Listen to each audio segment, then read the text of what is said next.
Ba-dum-bum. Welcome back to Quality Time with Nick and Erin, but mostly just with Nick. How's your quarantine going, Erin? How's life? It's good. Do you hear that buzz in your ear, or is that just me?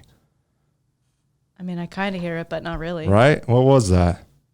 Okay. Oh, no. I thought it was just AC. Kind of fixed it. Technical difficulties right as we start out, but you know, I get these a lot. Mm-hmm. What else is new? Tech talk. Cheers Save it to for your other thing. Cheers to coronavirus. Yeah. We're drinking Corona to celebrate, you know, actually to help support Corona because I hear their stock is tanking thanks to this virus because you people are so stupid that you think Corona beer, just because it's named Corona, is somehow going to give you a virus that has nothing to do with it. So I heard that Santos's end, like the month end is this week. DeSantos? So Governor of Florida? Mm-hmm. You said Santos. Oh, DeSantos. Santos. Yeah. I honestly don't even know. Because technically, DeSantos. I don't even live in Florida. Yeah. I just live in Florida, if that makes sense. Keep up with it, Nick. I technically live in Las Vegas, but I stay in Florida. You reside. Yes. Mm-hmm. But I don't know who the governor of Nevada is either. No idea. And I'm from Atlanta, Georgia. No clue who the governor of Georgia is. I am so out of the loop of the governors. Yeah, you're so into politics. I know. I actually do if I probably thought about it. But I'm not going to say anything right now because I'm going to sound stupid if I'm wrong. But I do know DeSantis. Not DeSantos, DeSantis. I am completely off then. Yeah. So I guess I do know more than you, Erin. Oh, I hear that. Yeah, I do not like that. That is not good. Is it too close? Yeah, get your phone away from there. Was that it? Maybe. Probably, I don't know. Yeah. I don't know what's going on. Okay. It's gone. Guys, I don't know if you heard that, but we definitely heard that. Yeah. The spirit world is coming through the technological world, and it's speaking to us from the other dimension. Ooh. Yeah. What is it saying? It's saying, get your fucking phone away from the power cords. We're picking up feedback here. This is bad vibes of the spirits. Yeah. They're fighting right now. It's like when you're at the bar and you drink like all kinds of different liquors and they all start fighting together in your stomach. Oh God. You know, you got to stick to one vibe. Yes. You can't just start mixing up the vibes because the universe doesn't like that. Mm-hmm. And by the universe, I mean your stomach. Mm-hmm. Yeah. But yeah, in Florida, we've been quarantined then for a month going this week. And he said that he was going to It's only been a month? Yeah. Seems like it. I guess with the official quarantine. Official, yeah. Man, weeks just fly by, huh? Mm-hmm. But that's life in general. That's why I'm like, it's only been a month because they closed down the beaches before that, and then it started getting like more. So it's been over a month since I've seen the beach. Mm-hmm. Wow. I wonder what it looks like. It honestly seems like it's much longer than a month. That's what I was saying. Longer than 2 months. And that's why I was like, I feel like we've been only been a month. 2.5. Because it actually feels kind of longer. But also like it's flown by. It's very strange. Mm-hmm. Because when you work from home all the time, you know, I've had 10 years of this. Yeah. So it really becomes like every week is like a day. Mm-hmm. It's just like another week has gone by. And you're like, what did I do this week? I don't know. I did things, but yeah, you start to get a feel for how long a month is because you don't have anything to break up the monotony. So you kind of just have a vibe of, wow, it's been a month. But now, like most of the time I look at the calendar and many weeks have flown by and I'm like, it doesn't even feel that long. It feels like it's been like a week and 3 weeks have gone by. But it all depends on your perspective.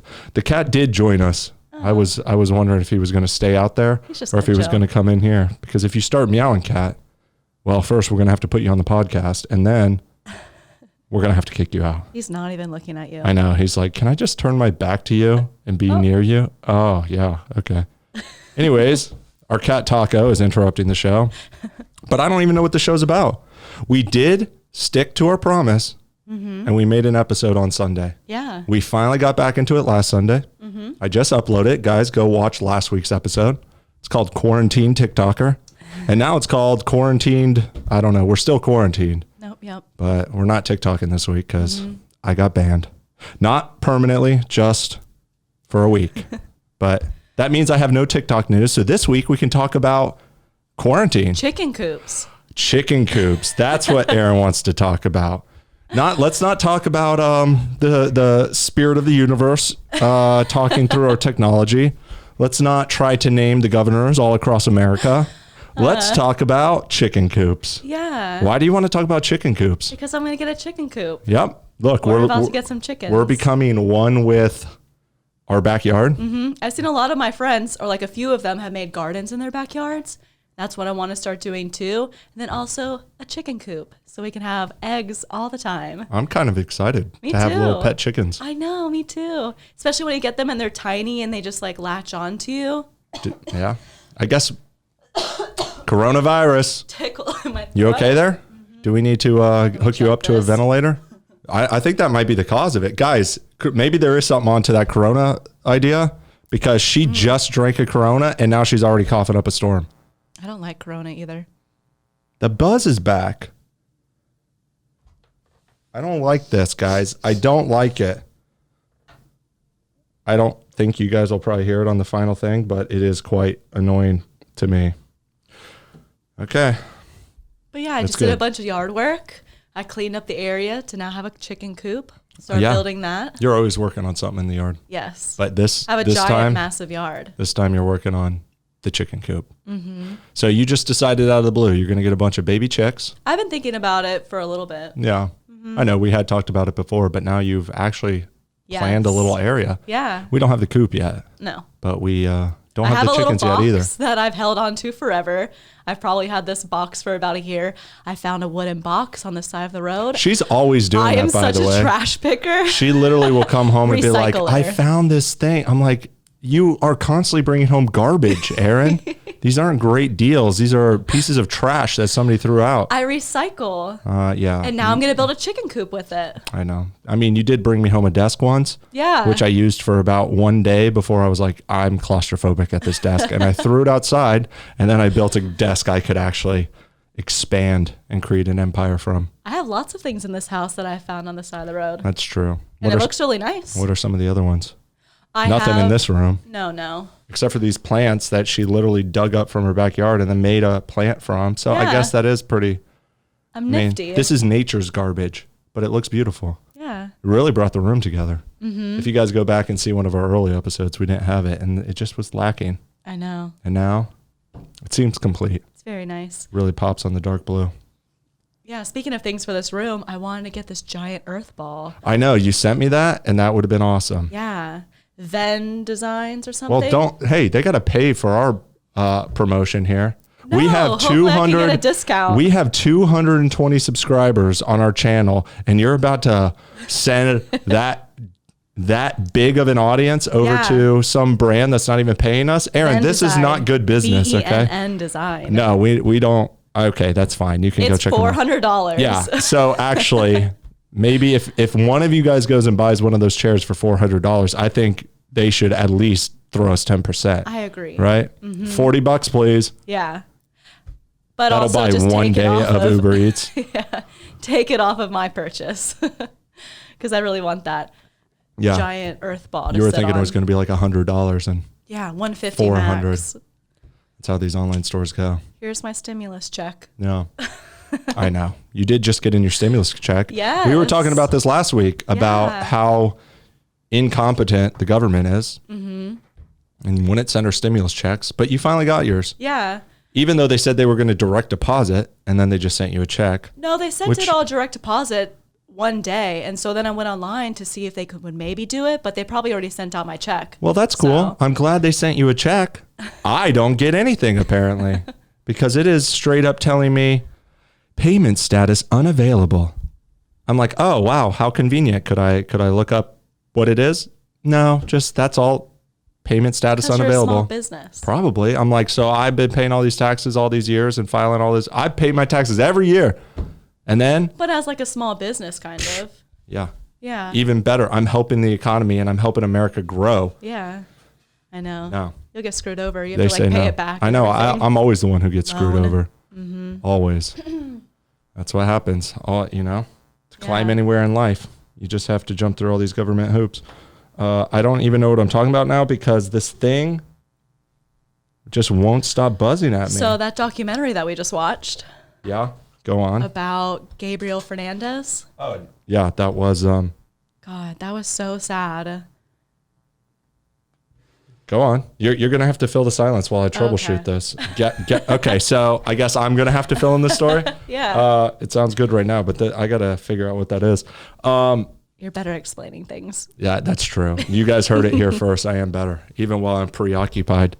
It was about a kid who was basically is a famous case, I guess, which I had forgotten about, but it was about a kid, an 8-year-old boy who was brutally abused and tortured by his own parents. Yeah. And then killed. Yeah.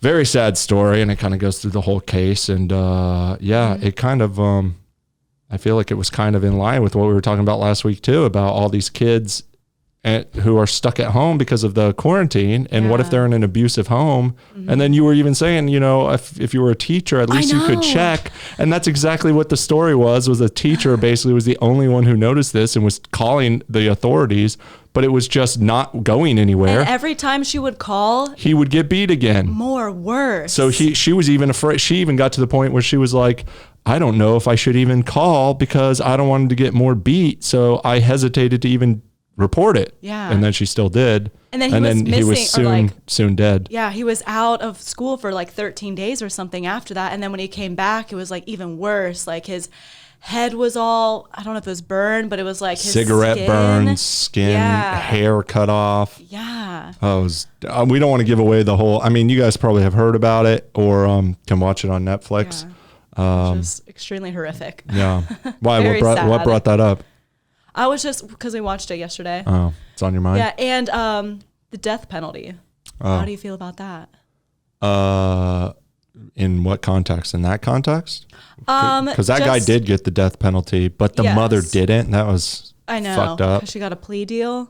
Terrible. It sounds like she was the one who was kind of pushing it more than anybody else. Yes. My theory is that, of course, just making up a story here.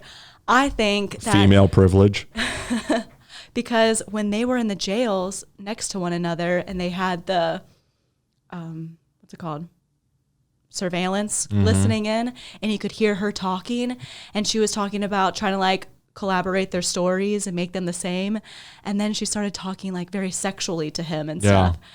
And so I think that's what she does. They probably beat him or she beats him and then she gets super turned on or something. And that's what they were saying in the show is there was some type of, it was almost foreplay to brutalize this child. So since they were thinking that, that's probably why this all happened. He probably didn't think that he was going to kill the kid or any, I don't think he was premeditated. He was just trying to get a little turned on. Yeah. Turn her on or some shit. Oh my God. And so should he really get the death penalty when he was really just trying to, get off? We all know that feeling. Just beat a few kids and then just pull out your dick. I think that she should have got the death penalty. He should have just been in prison for the rest of his life. Yeah. But he also was the one who beat the kid to death. They both did. Oh. I think it was both of them. They both went in the room. I guess she just had a better lawyer. But it was just I did kind of fall asleep at the end, so I didn't see the sentencing. So it was because he went first and they saw that he was sentenced to death and she was afterwards. So then she was probably like, oh shit, I'm going to get the same thing. Her lawyer probably said, you should take the plea deal. Yeah. Or you're going to die. And so, it was an awful story. Mm-hmm. And yeah. So, as far as death penalty, in that case, I think so. I think in general. Not even just in that case, but situations like that. The death penalty. The tough part is just you don't want to have a false conviction and somebody be put to death. But at the same time, do you want to be put in jail for the rest of their life? But it's like, oh, we're not going to have you we're not going to execute you, but you have to sit in jail till you're dead naturally. So you're going to sit here for 60 years of your life. All because of something you didn't even do, so it's kind of the same argument. And I would almost say, just execute them, Yeah. It's probably cheaper and better. And I don't know. I'm sure, people still have a purpose for life, even while they're sitting in jail. And there's probably some good they can do, or at least have some type of quality of life if you can read and ponder about things. But it's just, I don't know. It's too, if I was on that jury, that is such a heavy weight to condemn someone to death. I think you would have to have unreasonable doubt that, especially for that one, that's why one of the guy that... the one guy that held out? Yeah. He was just like, we would have put this guy to death in 2 hours. Just 2 hours. That is so short to decide someone's fate. And so that's why he held out for as long as he could. And I feel like I would feel the same way because I don't think it was premeditated. Yes, it happened over a long period of time. No. Yes, what do you expect was going to happen? But I don't think he went into that beating him thinking like, oh, I'm going to kill you. I disagree. Why is that? Because I almost think I've listened to many interrogations. Like I watch some YouTube channels where it's like police interrogations of crazy murder suspects. And just, it's a fascinating thing going down like true crime route. No, that is. Yeah. And I've seen a lot of these situations, and some murders are premeditated, but also not near as bad as what those people did to that kid. Yeah. At a certain point, I don't really care if you premeditated or not. You tortured the kid for 8 months. Yes. You literally did some of the most that kid never felt love in his life because of you. You're his parents. Well, the man was her boyfriend. Either way, you're the guardians. And I think that's worse than a lot of premeditated murder. What difference does it make if you plan to do it or you just accidentally did it when you were just planning to beat him mercilessly to get your rocks off? No, I know that is true. And then lock him in a box every single night. I know. And feed him cat litter for dinner and don't give him any real food. They said the kid had no fat stores on him, just cat litter in his stomach. That's so sad. Yeah. So kill that guy. Fuck that guy. Kill the mother. Kill her too. That's what I'm saying. I don't think it was like, I think both of them should go just for the act of what they did to that kid. Yeah. Those are one areas where I think the death penalty is okay. But they were saying horrible too, that child they don't abuse. think that the boyfriend tortured him, like in that sense. They think that he beat him. No, they locked him in a box every single night.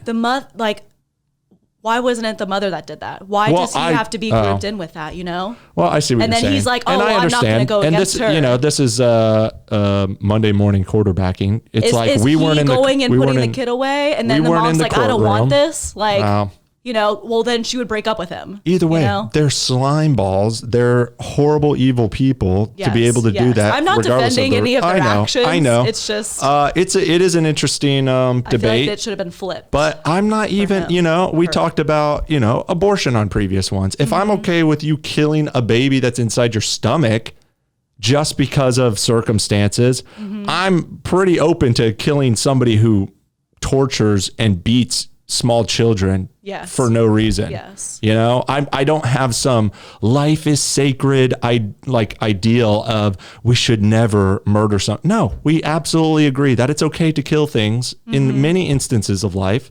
And that's an instance where I'm like, yeah, fuck it. Yeah. I mean, I know. I do agree. I do agree. But there are certain ones where I'm like, I don't believe that you should put someone to death. I don't know the for instance for that, but I know like serial killers, of course. You killed a bunch of people, you thought about it, you planned this shit, die. Like, you know. Yeah. And same with that, those types of things. But you definitely need, where it's like an act. Yeah, you need something that's very clear and there's no, you know, but the whole idea of the court system is beyond a reasonable doubt. You shouldn't even convict unless it is beyond a reasonable doubt. Is it only that you can, I'm not really sure, capital murder though? That's the only one that you could get the death penalty for? I think so. And probably, I mean, maybe other situations. Yeah, because capital murder is the premeditated. Treason. Okay, well, yeah. There's other things. Yeah. Which is fucking crazy. But the premeditated, that it's like you can brutally rape somebody and you won't get the death penalty. You sit in jail for a long time. But if you tell Russia some of our secrets, we're going to put you to death. Yeah. You know, it's like, damn, that's crazy. Yeah. No, yeah. I mean, I'm pretty on the side of it's okay to execute. I think it's stupid to keep a lot of people around. But yes, I don't want them executing innocent people. Yeah. It was really interesting when they were saying there were 700 some odd people on death row. On death row, just in California. I would think there'd actually be more. Oh, just in California. Yeah. Yeah, just in California. And they are such a liberal state and they like are putting people to death. I feel like that's But they don't put them to death. They just put them on death row. They might put them to, but I don't think anybody's been executed in California for a long time. There's only a few states that actually kill people. Sitting there then? Yes, that's what I'm talking about. Most of death row inmates stay in death row for fucking 30, 40 years anyways, just because they have to go through all their appeals before it will actually go to death row. Yeah. And that's a long process. Those are what all those appeals are for is, you know, they don't want to execute you unless it's guaranteed that your case was, you know, proven, it's been appealed and it's been rejected, and all the evidence holds all the way up the system. And then when you have no more appeals, then you're executed. But even still, I think governors can step in at the last second and say no. And that's probably what happens. I don't know for a fact, but I'm pretty sure there's not a lot of states that still do lots of death penalties. And I don't know if, I'm sure California has death row, but I don't think they actually, I don't know. I'll have to Google it. Yeah. Eventually, I want to get this set up to where I can just Google these things right now, but it'll interrupt the conversation because then I'll just go down a rabbit hole of computer stuff. Yeah. But have you ever been to court? Yeah. Meaning in the jury? I've been on jury duty. Jury duty? Yeah. What was it for? One time, I actually went in and then I got called for jury duty in Nevada and I just didn't show up. So don't arrest me, Nevada.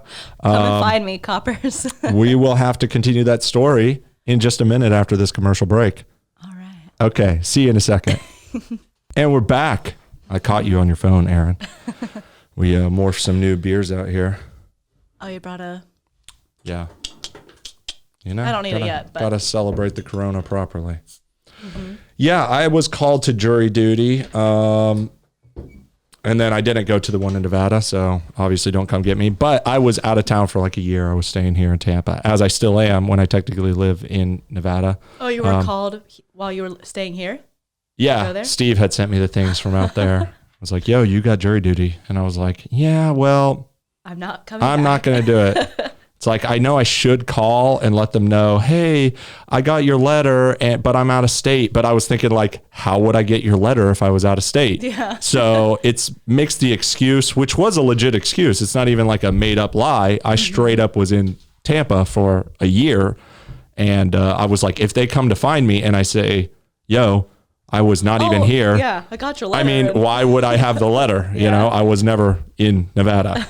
So I just didn't show up to that. Who knows what happens there? Because apparently you can get in trouble if you don't show up. I know. But I went once in Georgia when I was living in Atlanta. And I got called up and I had to spend the whole day there. It was a pain in the ass, and they pay you about 5 cents an hour to sit there. God. It's like you stay there. I went for several days. I didn't even know that they paid you, first of all. Yeah, but it's literally, it's like, because you have to get out of work. You have to do everything, which is like, oh, great. Woo, I get out of work. But then also the whole fucking store shuts down without me because I was like running the fucking photo lab. I was working at a photo lab at the time. Yeah. I ran the machines. I cleaned the machines. I did the print. You know, I did like everything. Double work the next day. So I would come in there and it was like a mess and every photo was printed wrong and I had to deal with all the angry customers. And it wasn't even the next day. It was like 5 days later because it takes forever to go through these.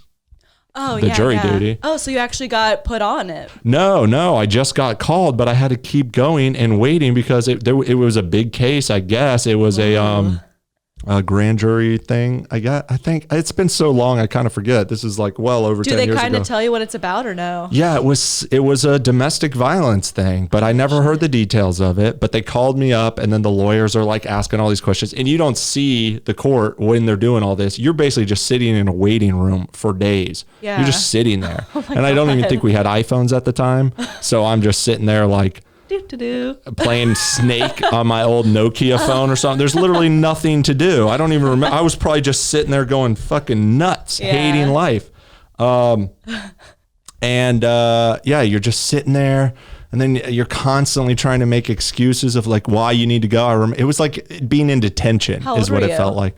I mean, in my early 20s. Yeah. So you're like going up to the clerk and you're like, hey, I need to be somewhere at 5 o'clock. Can I go? No, unfortunately we can't. We need to. So you're there all day? Yes. You're just sitting there all day. Oh my God. And they pay you like for your day is like $30 a day, $25 a day. I don't remember. It was obviously nothing to balance out the money I was losing from work, considering I was still going to have to do all that work when I got back. Yeah.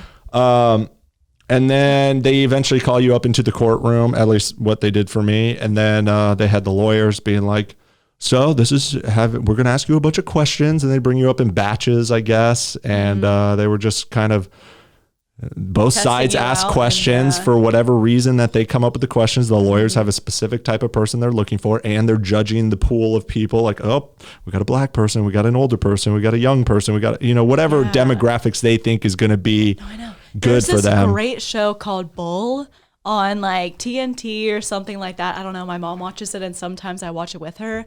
It is so good. It's about the science behind picking the jury. Yeah. And there's this guy that they hire and that he listens and he's like asking all these questions of like, that guy's good. It's fascinating. I definitely was watching really and being like, I see what these people are doing. Yeah. And like they're trying to see who will like agree with the beater or who won't, who will sympathize and so stuff. That's the kind of stuff they're in. So I do you start ever get thinking, angry sometimes and like, exactly. You know? So I'm sitting there thinking like, I want to get on this. I mean, I've been sitting this whole time. Let's see if I can get on there. Yeah. I actually can't remember because in some ways, I think I actually did the opposite. I said shit that I knew was going to get me thrown off because at that time I was just like, get me the fuck out of here. But today I'm thinking like I would be saying all these things, trying to reverse psychology. But they probably even know people do that. Yeah. So they're trying to ask all these questions to like get you to contradict yourself. Yeah. So that way they can be like, oh, this person's just saying what we want them to say. And anyways, and they were asking questions like that. Like, have you ever gotten violent? Have you ever gotten a temper? Have you been in a long-term relationship? What's the longest relationship you've been in? Like they're trying to guess like how much domestic violence you're involved in. And they probably want somebody who's very sympathetic. Do you forgive someone when they get angry? Do you hate women? We have seen your TikToks, Nick, and unfortunately, we're gonna have to ask you to leave. No, we want you on our That's what the defense wants, but the state can eject you. And right away, they looked at me, and I remember they asked me a few questions, and they were like, "Okay, it's numbers, both lawyers, blah blah blah." Right? Yeah. But basically, they get turns. So like the prosecutor might be asking questions, and they can like disqualify you before the defense even has a chance to like put you on the case. Yeah. Again, I forget the details, but I remember pretty quickly the prosecutor narrowed me out and being like, nope, this guy clearly does not like the government and has some animosity towards women. I was too young at the time to even have experience with women, so I don't think they were picking that up. But I do think they sensed my devil's advocate personality where like, I don't know, this guy might be making some valid points. Like, I know he beat the shit out of his wife, but what did she do to him? You know? I mean, oh God, I know some crazy chicks. Again, probably not at that time, except for my girlfriend at the time or around that time. So probably I was very much understanding his situation because my girlfriend was a nutso. Yeah. And, you know, if you were married to that for 30 years, I could understand why you got to beat her up. Just gotta. Yeah. There's an old video of Sean Connery. Have you ever seen that? Like, it's just a time capsule into the time. Like, we all know Sean Connery as this great, dapper British man. You know, I'm Sean Connery. It was very close. It was close. I'm swimming in the loch. My name is Sean. I don't know.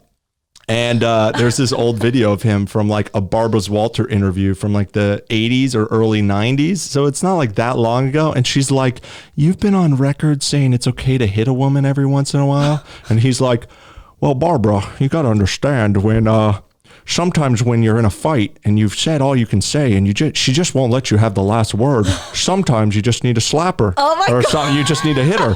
And he was dead serious. It was like, so like, yeah, you're damn right. Sometimes it's okay to hit a woman when she won't just shut up. Yeah. And it's like so crazy that's like just a time capsule into how culture was. Yeah. Like you go back and watch these old movies, like black and white movies, like from the 50s and 60s. And I swear to God, almost all of them, there's a dude just slapping his wife in the face. Like, shut up, woman. Yeah. Shut your damn mouth. Those shows too. I don't know what they were called, but like. Oh, there was one, you know, All in the Family. That was from the 70s. That's like where they had pure racist jokes and like, you know, saying it's like this old white dude just saying the most vicious things about like any type of minority possible, but it was all in laughs. And I think that show actually was kind of mocking him and showing him as like, look at this racist white dude. And everybody else was like, you shouldn't be like that, you know? So it wasn't like unaware of how bad it was. Mm-hmm. But those things are such a time capsule. I don't know what the show was called, but it was like some big big fat dude. Yeah, and he had a wife. All in the Family, and he's yelling her. It was misogyny, and it was racism, and it was everything. And he's like, "You shut up, I will hit you," or whatever. And it was like a sitcom, like a fun, haha. I think it was All in the Family. I know there was that in there, but there was probably tons of them at the time. I mean, even just Married with Children. If you go back and watch Married with Children, I loved that show. Do you remember? Like, that was pure, like, not really. Like, Al Bundy. I was about to say Ted Bundy. Like, nope, that's a different woman hater. Yeah, and he would just basically mock his wife all the time, mock women all the time, fat shame. It sounds like my TikTok career, honestly. But, you know, I do it in a different way, right? I'm different, guys. But yes, this is the shit that's going to come back and haunt me in 30 years. But it was a joke. It's satire. It's all satire. But that's I guess that's what Al Bundy was too. But it also was just, that's kind of a time capsule of how it was, you know? Yeah. How do we get onto that? About jury duty and jury duty. Old movies and people slapping their wives. And I've never been on jury duty. I got called a couple times while I was in college, and so I just blamed it on school that I couldn't go. Yeah. But now I'm like, call me. I know. I want to fucking do something. You can go and sit in courtrooms for a lot of public cases. We could just go one day. That'd be interesting. We have nothing but free time around here at the Quality Time Podcast when we're not editing and recording. I was just like, and or Nick's not TikToking. Can they even do? No, quarantine, you literally can't go though. I don't know. Well, obviously the world's different now. I don't know. Yeah, I don't know how that works. And honestly, I wouldn't want to, because I told you I was watching some police arraignments. Guys, I really watch all this crime stuff on YouTube. I promise I'm not doing research.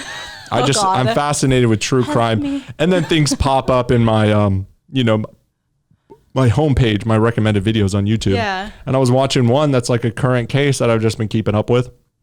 And it's like the guy is up standing before the judge trying to get his bail revoked. Like, can I get out on bond or something? I don't know what the procedure was. And it was just like this past week, and everybody, the lawyers covered up, face mask, the cops are face mask. Everybody but him was wearing this face mask.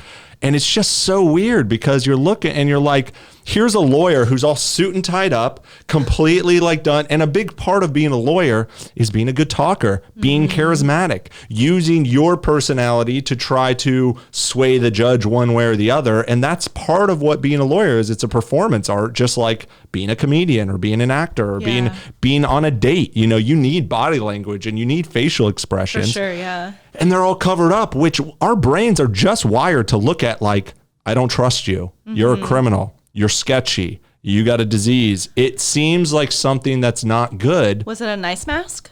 I mean, it had kind of a design on it, but no, it's just, you see this guy being like, Judge, I would like to take this moment to ask for, blah, blah, blah, you know, and it's like, the judge is, and you can't even see his mouth move. You can't see anything. I didn't even think that court was still going on during this time. I mean, there's but it has to. Millions of people going through the system. What do? They Yeah. They gotta get them going. through. Yeah. I'm sure I'm sure they're getting a lot of cases off their dockets though.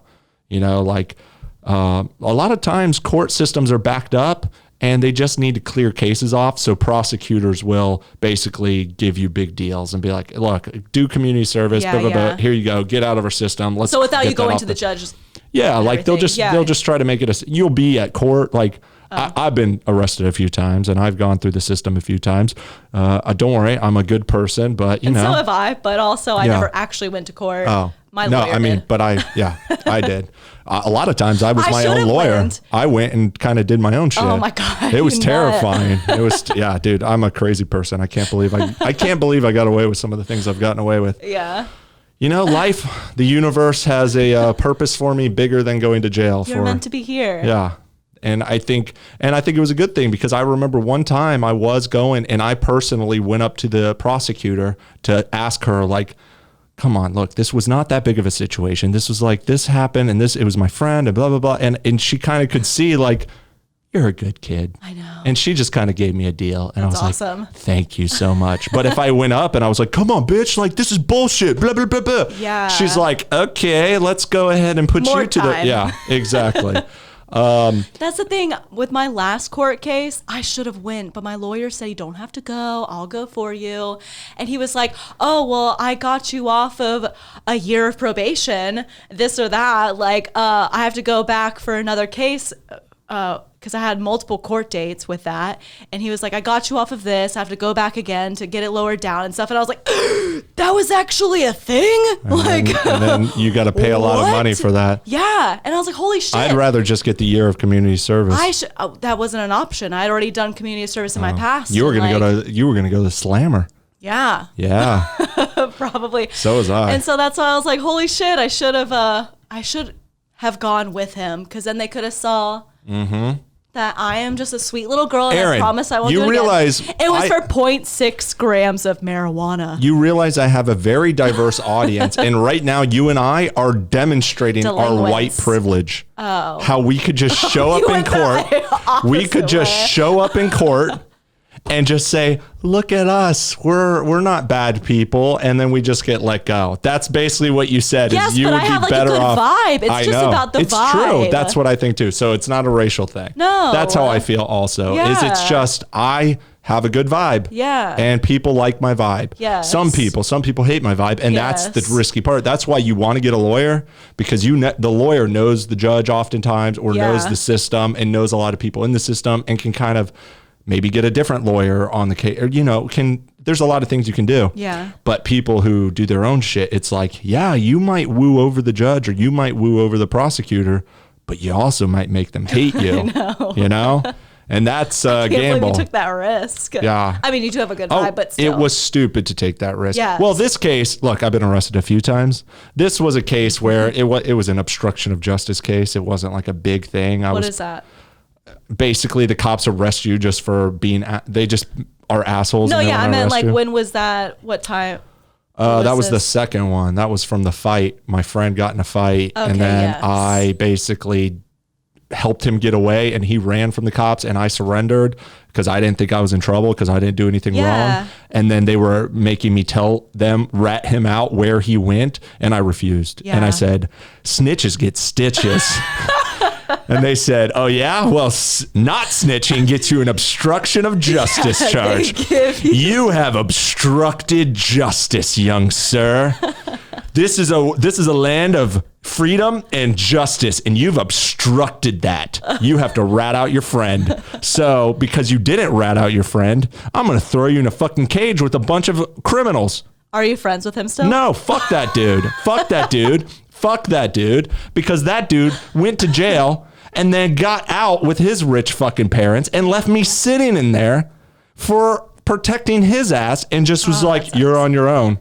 That was pretty much. So they still caught him, even though they're like, you can get out. Yeah, they knew where he was. He ran down this embankment. He was hiding in these bushes. He's wearing this bright blue shirt or something. It's wintertime, so all the leaves are dead. It's take off your fucking shirt, bro. And they basically knew he went down there, but they couldn't see him. And they were like, if you don't surrender now, we're releasing the dogs. Wow. They knew he was there. They have nothing. Sorry, no, I mean, just trying to get you, so it's just like, listen, it doesn't fucking matter. I was from a little county called Cobb County, Georgia. Shout out Atlanta, represent. If you know Cobb County, anybody who's been through Cobb County knows it means. Like, you just started a fight and they were like, fuck Cobb County, COBB. Count on being busted. That right there is the truth about Cobb County. I've been arrested 3 times. I grew up in Cherokee County, not Cobb County, Cherokee County. It's an adjacent county, close. Not Cobb County. I've been arrested 3 times growing up there, and never once did I get arrested in Cherokee. Every time, Cobb County. Count on being busted. It's one of those counties where there's a big college, so you have the college campus. There's the city of Kennesaw, so you have the city police. You have Georgia State Patrol, which get all of Georgia, and you have the Cobb County police, all converged, and they're all fighting, and it was all within all of their jurisdictions. So you have a shit ton of cops who all have jurisdiction, and they're all looking for something to do. And there's some hoodlums causing chaos at the local town center mall. This is shout out to anybody listening from Atlanta knows all these places. And they came for me. Yeah. They came for me. And so I didn't do anything wrong. That was one of mine too. So that was one where I felt pretty confident, like, I can fight this. I can go, like, this is like, come on, I didn't do anything. Yeah. All the reports say he did it. I was just a witness. I wasn't really involved. And it ended up, and I kind of went up and gave a sob story, like, come on, like, this kid is the one who did, you see the report, the kid did everything. He beat up these other kids. They're dropping the charges on him, but because they only pressed charges on him because he was the one who beat them up. Yeah. And my charges were from the state because I obstructed justice by not ratting him out. How does it make sense that he's been cut free? He's not even in court today, and I'm in court facing time or a charge or community service or probation or whatever when I wasn't even involved and he's free. That's bullshit. Yeah. And she kind of was like, yeah, that is kind of bullshit. Okay. Do 40 hours community service and you're free to go. And I was like, okay, I'll take that. And then I never did the community service. What? I should not say this I guess it's past the time. I forged my community service letter because that's how much of a crazy criminal I am. I was like, no, my time's too valuable. I'm just going to pretend like I did it. Oh my gosh. I made up my own letter and sent it in, which was a risky move, sending a signed forged document to the county. Treason. I don't think it's treason, but it's definitely highly frowned upon. Allegedly. This could all be made up stories. You never know. I make up a lot of stories. So that one was okay. Yeah. But the other one was like, I'm literally facing time if this goes wrong. I had one where it was the same thing about, I didn't rat out my friend. Mm-hmm. I had grand felony, a grand theft. Yeah. So that's a felony. Grand theft auto? Yeah. She's over here killing hookers and stealing cars? Grand theft, which is a felony. Damn. But did you steal clothes from the H&M like every white girl does? No, I did not. Oh. I stole from Nordstrom. Totally different. And notice I how took every girl has necklaces. I feel like we talked about this on the podcast because I remember making the same joke about, hey, how do you know Erin has gotten in trouble for stealing clothes before? Because she's white. Yeah. Because every fucking white girl has this story. Okay, hold that thought. It was jewelry. Same difference. But some girly things. And we'll be back with another commercial break, which hopefully we will have one soon if they don't totally abandon us because of our criminal past. Yeah. Allegedly. Venn design. All right. We'll be right back. Get at us. And we're back. We have escaped the prison and we are free and on the run and back talking about our fun experiences from when we were young and stupid and very lucky. Stupid. Yes. Lucky. Very lucky. Because I had just taken a lot more things. That we were born white. Okay. Hey, they say we have white privilege. You might as well flex it every once in a while. No. What? You got to be aware of your privilege, Erin. And if you got to accept that you have white privilege, and that means telling people at all times how lucky you are that you just got out of prison. It was more luck because I had just stolen a bunch of other things in the mall before, because like I had went to the car and I unloaded and then That's my story too. Yeah, and then I went back and then I tried to take Juicy Couture necklaces and my friend was like, ooh, like, can I get this one? Get that one, get that one for her. You're so like, I was going to start a little shop at the local flea market. No, she was just going to wear them. Wear them every day, have a different one. Like, for why? Why can't I just take one? I had to be greedy. I was greedy. I took like 10. That was me too. Like same kind of story, but my story was much smarter. But like, we were leaving the mall. We were leaving the store and someone like grabbed me from behind, grabbed my arm. You're like, yo, get off me. Yeah. You know, you could technically sue them. My friend ran, like, kept on running. You should have fought them. And then if she would have stayed though, and if I would have ratted her out, because, you know, they were like asking all of that, then it would just been a misdemeanor because they would have split it up, her 50, me 50, 50. And then it would just been a slap on the wrist and you're never allowed back here. Should we say who the friend is? Do I know the friend? No. Do I know the friend? Oh, it's not it was a friend then. We're not friends anymore. Yeah. Similar story. Yeah. You really find out who your true friends are when you get in trouble with the actual law. I don't mean trouble at high school. She tried adding me on Facebook. I mean trouble with like the real trouble. The cops in the state. That's where you can see people who they really are. Mm-hmm. Because there is nothing more terrifying and stressful than thinking like, I could go to jail. Oh yeah. And like I could literally be fucked because of this. And people, this whole idea, I know I made jokes earlier about snitches get stitches, but even in like the culture of street crime, drugs, gangs, the cartels, all this idea of like, you don't rat out your friends. They always fucking rat. Okay. People might not rat depending on like if you're in the mob and you're trying to climb your way up and you're still getting millions of dollars or whatever, of course it's easier to be like, I'm going to do my time and shut the fuck up. But when you're talking about street criminals and fucking idiot thugs or young kids or whatever, people fold like that, like fucking that. Or they're just so stupid that they say a bunch of shit because they don't even know.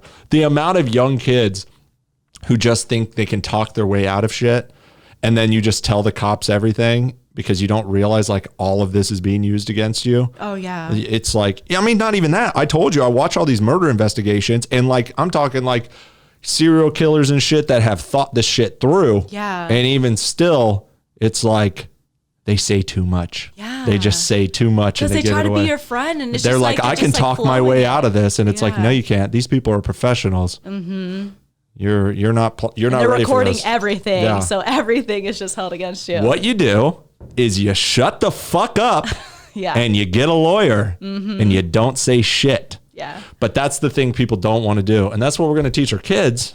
That, this was one thing my parents never taught me. It's like, as much as my parents were stressed out the first time I went to jail or whatever, and all the things, who knows what they had to do. I was 17 when I went to jail the first time. It was evading police. I wrecked the car. They pulled me out at gunpoint, obviously, because they don't know if I'm a criminal or a murderer or what. Yeah. Terrifying situation. I'm thrown into a real jail when I'm just a little kid. I mean, it doesn't seem like it at the time, but when you get in there, you're like, oh my God, I am a child. Yeah. These are grown men who are like in here for a long time. Terrifying. Yeah. And my parents I remember my parents being so furious, obviously. And were you the first kid to ever go to jail? Not the first. I think Brietta did before, because Brietta had a big case, and I shouldn't have dropped names on this podcast, but my sister, but she was in jail. Oh yeah. Yeah. But it was a whole different thing. I don't want to give all the details like on the podcast. No, it was a big problem. Huge. I'm talking front page news in Utah, Salt Lake City, Utah. I was like, what? Mormon country. So it was of course. It was quite a big deal. Mormon country. But I won't give all the details. That's just a little teaser. My dad had to drive across the country to pick her up. I need to know. I could tell you off the podcast. I just feel like it's not cool to throw that out. No. Yeah. So, but I was definitely, the first one under these circumstances, and definitely, she was living out of the house already. It wasn't like she was just out late and then just didn't show up at home. It's like she had her own life. She was an adult. Yeah. I was just like a kid. I mean, my story was a little bit worse because I had actually gotten in major trouble a couple months before, and I was grounded for like 3 to 6 months, like a long house arrest because of how much trouble I was getting in. Yeah. And it was literally like the day or like second day I was finally let out, and they trusted me to like, okay, we're going to let you go. I went to Six Flags with my friends. We had this great day. I remember it well because it was the day they were testing Superman Ultimate Flight at Six Flags over Georgia, built by B&M, Bolliger and Mabillard. Anybody, roller coaster fans, represent? You guys know who I'm talking about. And they were testing the ride, and I saw them standing there, and I was like, I'm going to work for you. I wanted to be an engineer who worked for B&M. So did I. Oh, not B&M, but I want to be a roller coaster designer when I was a kid. You didn't even know who B&M was, and you think you're going to be a designer. You're not a true roller coaster fan. Okay. Name another roller coaster company, Erin. First of all, name one. When Google came out, you were RMC. Yeah. How do you know that? Because I'm a fan. Oh, yeah? And because they're doing Glossy. And how else? How old were you when the internet came out, Nick? Because of your roller coaster fanatic boyfriend. Anyways. Internet came out when I was a tiny child. Yeah. So. Well, let's not bring up how creepy that was too. Look up things. But I remember that day well, and we left Six Flags, and then we decided, let's go to Barrett Parkway. Again, Kennesaw shout out. And let's drive around and do all the crazy things that kids do in their cars, you know. And then the cops came in while I was driving this car. And I was like, let's run away. Smart move when you're 17, thinking you can get away from the cops in somebody else's car that's a sports car, 5-speed, that you don't know how to drive well. And it's raining outside. And let's just say I made it about 500 feet before I crashed the car and totaled it. And it did not go very well. And of course, I'm like, I remember my friends never let me live down. I had some friends in the car. Obviously, it wasn't my car, so one of my friends was sitting in the passenger seat. Yeah. And I turned to them, and literally, I had just run from the cops. I had just wrecked the car. I'm literally getting pulled out at gunpoint. How many cops are there? Well, at that point, he probably I remember a ton showed up, but this is like a blur because your adrenaline is going. True, yeah. You're But there are more than 17 one years cop. old. Not at that moment. Oh, okay. There was one who came in just to pull us over. Yeah. And then I ran. And of course, he's like, they're on the run. And tons of cops showed up. But at that point, I'm in full panic mode anyways. I'm in the back of the car by the time they got us.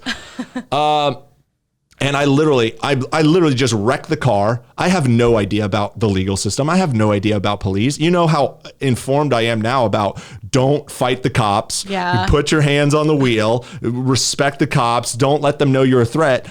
I have no clue how close I might have been to being shot that night just because they don't know who the fuck I am. They see 3 teenager dudes who could be armed, could be crazy dudes. You have no fucking clue. Especially just ran from them. And I just ran from them and I wrecked the car and I literally, and we're up on the fucking curb and I turn to my friends and I go, let me do the talking. Swear to God, that's what I said, as though I was going to talk my way out of this. And right as I'm like, guys, let me do the talking. Boom, get out of the car. Pulls me out at gunpoint, throws me on the ground, throws me in handcuffs. There was no time to talk. If we're going to be fully honest. Did you pee yourself? I peed my pants. I bet. Dude, I peed my fucking pants. Yeah. I was so scared. And it sounds hilarious. I can admit it because anybody who's been young and being in this type of situation, it's literally uncontrollable. No, yeah. You are terrified beyond belief. You have no fucking clue what is going on. It's embarrassing, man. Yeah. It was so bad. Fast forward to the third time I got arrested. And I remember being in the back of the cop car like, yeah, this is pretty cool. I've done this before. Like, you just know exactly what's going on. It's all good. But that first time, and you're just like, were you put in the back of the cop car? Yes, and I'm a fucking peed pants. Yeah, you're just sitting there. I'm sure he fucking, and he never said anything. I'm pretty sure he knew. This isn't his first time. Yeah, he's like, yeah, we get kids like this all the time. I think he even felt bad because I remember I was like bawling and I'm begging and I'm like, please, like, come on, my fucking. You're just thinking about your parents. I know. And you're not even thinking like you're going to fucking jail. Yeah. I'm more scared about my parents. Anyways, I'm probably fucking running my mouth trying to get out of this because my parents, you know, who I obviously pissed off, and their idea is just don't ever get arrested. But good parents, and I mean, no offense to my parents, they're good parents and they didn't know all this stuff. But what we're going to teach our kid is how to deal with the cops when you actually do get in trouble. So don't listen to me. I was running my fucking mouth. And I probably admitted to a ton of shit just trying to get out of it. Like, it was just an accident. It was this. And all of that is being marked down of like, he knows he did this. Yeah. He's admitting that he did this. And they're logging this off. Sure, So my parents, months later, having to fight all this in court and get a lawyer and get all this, the lawyer's probably looking like, we could have got that thrown out. We could have got that thrown out. But you admitted to all this, you know? And if your parents just taught you, listen, I know we don't want you to get arrested and we're not trying to give you a free pass, but if you're ever in the situation where you're arrested, you should not be in a situation where you're more scared to tell your parents than to play the long game. So I'm trying to get out of handcuffs. Like, please, can you let me go? When what I should have done is just accepted. My parents taught me I'm going to go to jail and shut my mouth. And even though it sucks to have to go to jail, it's going to be easier in the long run if you shut your fucking mouth. Yeah. But nobody taught me that. Nobody taught me that, you know? And that's what you have to teach people. Of course. But you need to know that. Because think about a child who gets in trouble for something that he got in over his head, or it was a misunderstanding, or it was something his friend did, and he gets a murder charge or some shit because he just didn't even fucking know what was going on. And then he's in an interrogation room. Like we saw the Central Park 5. Remember that? Where it was like this horrible case of these kids who were all framed for rape because they just talked and they got framed and their words were used against them. And you have to teach the kid, like, so when we have a kid, it's listen, we have to try to teach you not to be the type of kid that goes to jail. We have so much life experience. Yes. We have so much knowledge to give our child. But people try to shelter their kids and just punish them for like this idea. Like my parents punished me for getting punished. And it's like, you're supposed to protect me. I know I fucked up, but you're the only buffer between me and the system. And I have no fucking knowledge of this. Yeah. But they grew up in such a different time too. Their parents grew up in a different time. Yeah, I know. I get it. Oh, I definitely get it. They had no internet. They didn't get to watch interrogation videos. I've seen murder interrogations. I know what the police do. I know what the system is. I've been through that. You know, you have to go through some of this to understand it, of course. But you're going to make your life so much easier if you allow your kid to feel safe to go to jail and shut up versus being like, I have to say anything possible to get out of jail, because you're never going to get out that way and you're only going to dig yourself a deeper hole. And so who fucking knows what the lawyer had to do to get me out. That was something, that was the only time my parents pretty much took care of it. And the other times I was pretty much on my own. Yeah, my last one, because I had been arrested twice, my mom said, if you ever get arrested for marijuana again, like, you're done. I'm done. Like, disowned, this or that. And that's not even bad. No. There's nothing wrong with that. No. And so, I mean, there were other charges on the first one, but marijuana was the second one, pretty much. And then the third one was the same thing. And we were out on like one of our dates. First date? Yeah. Third date? One of our early dates. This girl gets arrested, which was quite a story because oh my God, I got to witness what the real privilege in life is. We talk about white privilege. Let me tell you something. I never got any white privilege anytime I was arrested. I was thrown in handcuffs and the cops didn't give a fuck about me. You know what the real privilege is in the world? Female privilege. I have never in my life seen somebody be arrested, put into handcuffs, put in the back of some cop car. Literally 10 cops are there arresting you. Then they just fill out a bunch of paperwork. And then I was literally like, I'm going to spend all night dealing with this and getting her out of jail. My phone was dead, so I couldn't call anybody to get me out of here. And I don't even know what to do because we just met. Yeah. So I knew, and I'm like, this girl's going to sit in jail tonight, and I gotta get her out. Phone number, so I was like, fuck, I'm gonna have to call her when I go to jail. The only number that I know, because I couldn't call you when I got there, type thing. I was like, I'm fucked. My mother's gonna disown me over 0.6 grams. I know, it was like a little tiny thing, dude. Those cops were assholes. It was a leftover blunt, and that's probably why you got this privilege. Because when I'm sitting there watching her get thrown in handcuffs and in the back of the car, I'm like, well, she's gone. She's going to fucking jail. They literally got her out of the car, unhandcuffed her, and let her go. I cannot believe. I was literally shocked. I was like, what? It's because the law got passed. They let you go? A law got passed a couple of days, weeks later that it was decriminalized. They shouldn't have done it anyways. However, I know, it was 0.6 grams. That was me in the driver's seat, I would have been put in handcuffs and put in the back of the car, and they wouldn't have let me out. They would have taken me to jail. Probably. That's female privilege because you're a cute blonde girl with nice tits. I thought that they can all. They're poking through right now, so I hope you guys can see that on the YouTube. Time. Please make sure to zoom in on that. I agree. Burn bras. Yeah, I agree. I am a feminist in that regard.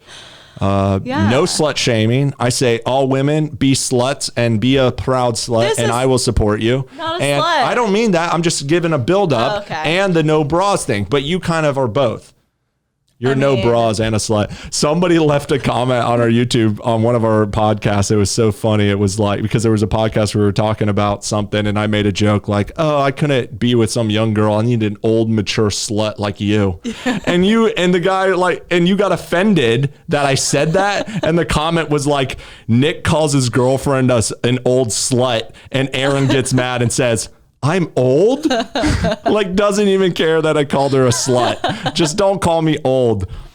You know. It's a compliment, though. I dig it. Exactly. I'm down with I it. am a feminist when it comes to like, I believe in women. I believe in their right to choose. Yeah. I believe they should be able to be sexually open and free the way a man is without judgment. Yes. I would never judge. I've never judged how many people you've slept with. Anytime a girl is promiscuous. You know how many people I've slept with. Yeah, a fuck ton. Yeah. Because my number's still higher. Maybe if my number was lower than yours, I would be like, what the fuck? Mm-hmm. Which I hear boys do. Yeah, my exes. Yeah, that's fucking, you douchebags out there. My last boyfriend didn't know how many I slept with, but I had slept with some of his friends. So. Oh, sweet. Wait. Before. What about my friends? Not yet. I'm kidding. I saw her try to sleep with some of my friends. Who? But I was in the room too. I mean, we have friends. Yeah. Probably. I mean, see, this is a story. I'm meaning it more like the friends of like that I didn't know. That we didn't bang together. Yeah. Gotcha. Allegedly. But like all of that, yeah. Allegedly. It was more, yeah. I was meaning guy friends. I know, but there was guys in the room. Again, we haven't told this story about these things. We keep promising to tell this story of the swing set. Oh, look at that. What? Well, we're not. An hour. Erin, this is not the time to look at. You are not running the show. Every time Erin tries to direct the show, well, we could do another clip. I don't mind doing that. We tried it out last week. We did 4 clips instead of 3. How much time do we have? Can I get a drink now? And you make a clip? We'll do it after this break. Okay. Not yet. Can I drink some of yours? You're totally distracting me. You are ruining this conversation. You're going to give me the Corona if you drink out of my Corona. I'm bad at that. You're so much better. Damn, where was I going? Coronavirus? I was trying to build up to a slut talk, and now I'm all distracted. Cheers to the sluts out there. I'm just thinking, has Erin slept with any of my friends? What the fuck, Erin? Not yet. Well, it's okay. I've slept with some of your friends. I know. So who am I to judge? And that's my point. I believe in equality, and I love a woman who's promiscuous and open and not, promiscuous in the sense of like, let's betray each other, but in the sense of I like to have sex and I'm not ashamed of it. Yeah. Yeah, that's very important. Mm-hmm. And I wish more men would be that way towards women. So in that sense, I am a feminist, right? I'm true, like, no judgment on women. Hell yeah. And that's like the best thing too. Yeah. That is the big deal for everybody because... Well, it's a big reason why women actually feel comfortable with me. Yeah. As much as TikTok thinks I hate women and thinks women must hate me, it's like, you don't understand how I am in the real world because you're just a teenager on an app and you're looking at jokes too seriously. Mm-hmm. But in the real world, women are just very refreshed to be around a dude who it seems like the douchebag, asshole kind of womanizer type dude, but is actually so not judgmental and does not judge them at all for their sexual behavior. I never do that because I'm like, yeah, get it, girl. Go for it. I hope I'm that way with our daughters if we ever have one. Yeah. Not that I hope she becomes a slut, but I expect her to become a slut. Or just be in her sexual freedom. Yes, that's what I mean. I don't mean slut in a bad way. I mean it in a, like the way a man is a fucking... dirty man who likes to get laid. Like, go get him, Tiger. Like, why is that a bad thing? Mm-hmm. You have to just raise them how to do that properly, how to feel okay, how to do it without judgment. And just be safe, of course. It's easy to say now. Who knows once we have a little baby that we rock up and then it's like a girl that grows up and it's like she's just a little child and you're like, oh my God, if any boy looks at her, I'm going to kill her. But that's the thing though. Of course, that is your thought on it. But I know from my experience, I want to be very open and I do teaching and all of this. I don't feel... I think you'll be a little bit more protective. Like, I want to make sure this dude isn't like... douchey dudes, because I'm a good judge of like, if you're like, that's how I am even with our situation. It's like, I got to feel at the dude. Like, is the dude on my level? Is he a respectable, good, high value dude? Do you deserve my daughter? Yeah. Do you deserve to see my girlfriend's tits? We're making it sound like it's just a bunch of dudes. Look, there's girls. Okay, it's a swing set. Yeah. That was the story. No. Yeah. Okay. On that note, we're gonna have to take another commercial break. I guess we're gonna get those last 2 beers, and we're gonna go another segment. Just grab a beer, and you can drink mine too. Just go ahead and get 2 because I'm gonna finish one on my own. Okay. And then I'll have the other. All right. It's fine. Coronavirus, right? Celebrate. Coronavirus. All right, we'll be back. And we're back. Have you I see you got your other beer, so that way you can become sluttier than our future daughter. It is kind of weird. Like one day if we ever have kids, who knows? You can't control the future, but that we have all these podcasts out here talking about like what we would do, what we could do, which I bet a lot of parents do. And then it's like, yeah. And then you say that and then you don't. But I really feel like I won't be like that. No, I know. I feel like I'm going to be an open book. Yeah. Well, I was listening to Rogan today, and he was actually talking a lot about, because he's got young daughters, and the way he was describing it, because I'm very opinionated on how to raise kids based on how I was raised and how I have such a judgment about things like Santa Claus. Like, why do we lie to our kids? Why do we tell them? And I understand. Look, I loved believing in Santa as a kid. Yeah. I love them, and I get that. But I also am like, you're just lying to your child. And what kind of a precedent does that set? And it's not just Santa Claus is one example, but I never felt like I was lied to. I do. Yeah. I do. I don't. I know. I'm so torn. I caught Santa Claus one year when I was really young, and I looked out and he had the same shoes as my uncle.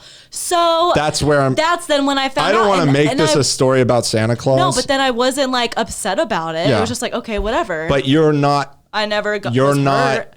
You don't have the chip on your shoulder like I do about authority figures lying to me and bullshitting me and judging me for my questions and judging me for my opinions and judging me for my perspectives when I'm just a little kid who wants to know the truth. And when your parents lie straight to your face, even when you're asking them, is this true? And they still lie to you, not because of me, but because I had little sisters and they didn't want to ruin it for them. And I get that. And I'm so torn because Christmas is one of the most magical times of the year. To this day, I still love it.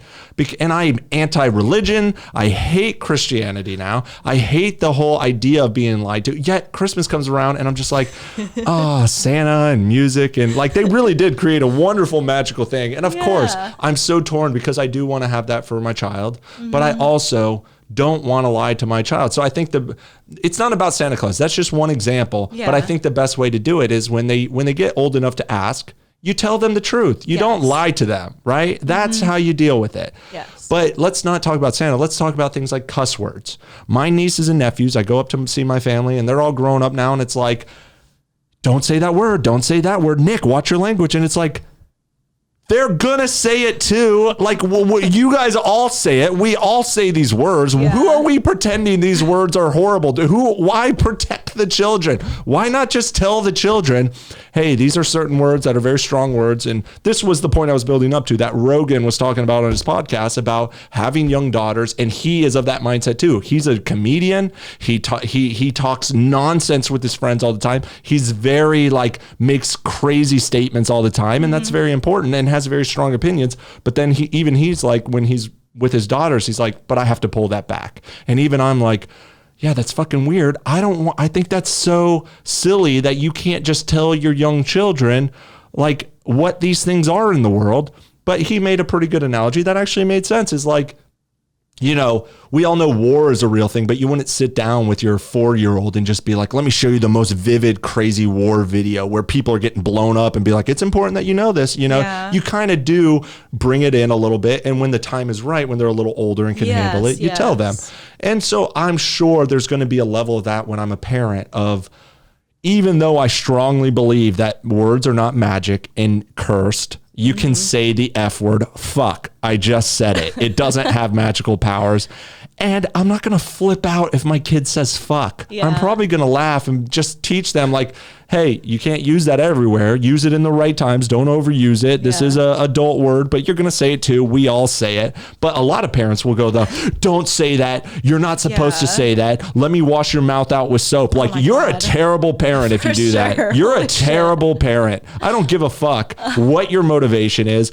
And I know you're trying to raise a good child. You're a shitty person to treat. That's traumatizing.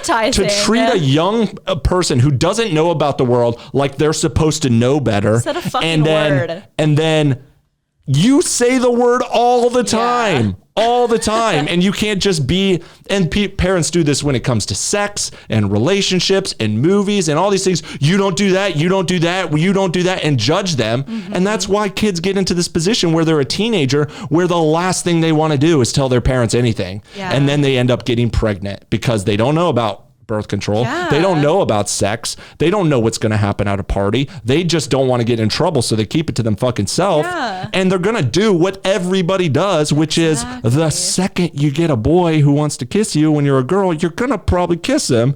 And if that boy is like kind of progressing things and knows what he's doing, you'll probably end up blowing him or having sex with him. This is something that is just real. Get over it, people. Like, sex is not something that needs to be shamed. It needs to be something that's taught about as a real thing. Yes. And yes, because a young girl has a way more risk in having sex than a young boy does. That is most fathers. And you can have the repercussions of it when you're young. Exactly. And as parents, we're going to have the repercussions of it. So I understand why fathers would get much more protective of their daughters, but they go such a douchey, controlling way. They don't even just talk about, I will kill your boyfriend if he comes over. Oh, that old meme of like the boy shows up. Hi, Mr. Foster. Could I see your daughter?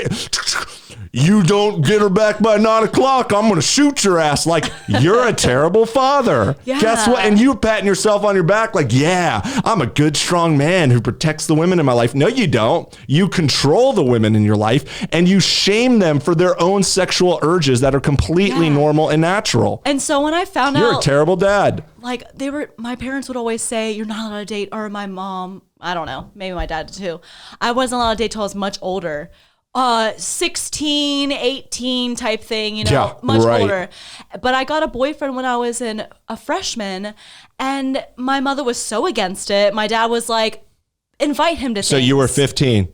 Yeah. Hey, Erin, just random question. 14 or 15. Random question. Since you weren't allowed to have a boyfriend and you couldn't even bring this up with your parents, just as a fun fact, what age did you have an abortion? 15. What do you know? And why? Because you had to keep it from your parents and you didn't know what you were doing and you got pregnant and then you had to get an abortion on your own without your parents knowing. And it's just a snowball of terror, bad judgment, horrible situation for a young girl. And this is what parents do to their children, because don't bring that up and you're not ready. To have a boyfriend until you're 18, until you're older, 16, this or that. And I'm like a young kid at 18 young kid at 18. 10. I mean, 18 is young. Yeah. I know you think you're adults, 18-year-olds, but you're not. I was very young when I was like liking guys, I guess, because I kind of had a boyfriend in 8th grade. Maybe that was my first kiss. We held hands. Yeah, he was my first kiss, and like we didn't kiss forever. You know. Don't you miss those days when like a kiss was so overwhelmingly like powerful and like it's like having sex? The fact that I couldn't have a boyfriend, I just didn't understand why. I was like, what are we gonna do? We're gonna hang out. He's gonna be my friend. This is just someone that I really like, so I call him my boyfriend. I don't know what the You didn't even know what sex was. No, that's the thing. I didn't know anything. No, but no kid does. Like nobody knows shit about shit. It took me 6 months to kiss this boy. Especially when we're talking about the 90s and early 2000s, before the internet, before Pornhub, before anything that you could Google. I didn't know shit. Yeah. And all parents do, especially when it comes to young girls, is shelter them. Yeah. I mean, I was sheltered as shit grade, too. I was told that I was a virgin. I was like, no, I'm not. And you don't even know what it is. No. And they were like, you should ask your mom what that means. Yeah.